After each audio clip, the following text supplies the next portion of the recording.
4 నెలల క్రితం ఇచ్చిన హామీ మేరకు ఖమ్మం ప్రభుత్వ ఆసుపత్రి మార్చరీకి 8 ఫ్రిడ్జ్లను ఎంపీ రఘురామిరెడ్డి అందజేశారు. పెద్ద ఆసుపత్రి కావడంతో ప్రజల అవసరాల నిమిత్తం ఫ్రిడ్జ్లు అందజేసినట్టు రఘురామిరెడ్డి తెలిపారు. 4 నెలల క్రితం రోడ్డు ప్రమాదంలో 2 యువకులు మరణించారు.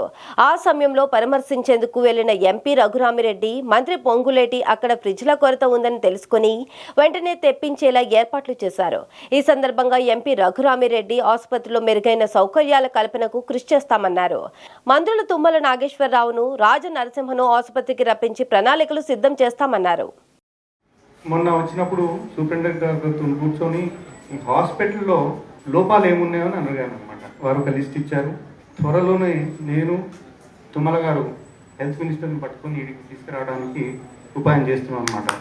వీడికి తీసుకొస్తే ఇక్కడ ఉన్న పరిస్థితులు మనకు అర్థమైంది. మీరు చెప్పినట్టు చాలా ప్రాబ్లమ్స్ ఉన్నాయి. ఆ పాత వింగిపోతే సీలింగే కూలుతుందన్నమాట. మొత్తం వాటర్ ప్రూఫింగ్ చేయవలసి వస్తుంది. పేషెంట్లకు తగిన చికిత్స జరుగుతలేదని కూడా చాలా మటుకు కంప్లైంట్స్ వచ్చాయి.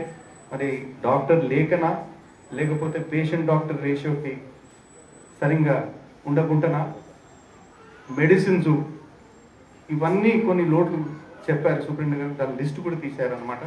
వీరితో ఒకటే మనవి చేస్తున్నాను, నాతో రెగ్యులర్గా టచ్ ఉండండి, నా మీద ప్రెషర్ పెట్టండి. మీరు నా మీద ప్రెషర్ పెడితేనే నాకు గుర్తుంటుంది, నేను పనిచేస్తాను. అంటే హాస్పిటల్ అనేది, ఖమ్మం హాస్పిటల్ అనేది చాలా కీలకమైన హాస్పిటల్. ఇది మీరు చెప్పినట్టు ఒకప్పుడు మహబూబాద్ నుంచి అన్ని జాగాల నుంచి ఇక్కడికే వచ్చాయి. ఇప్పుడు తక్కువైంది.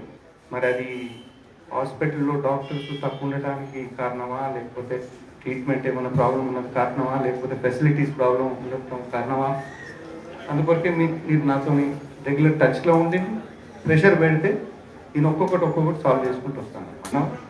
హాస్పిటల్కి నేను ఇచ్చిందంటే అది నాకు గిఫ్ట్ కాదు, మనం చేయవలసిందే అన్నమాట.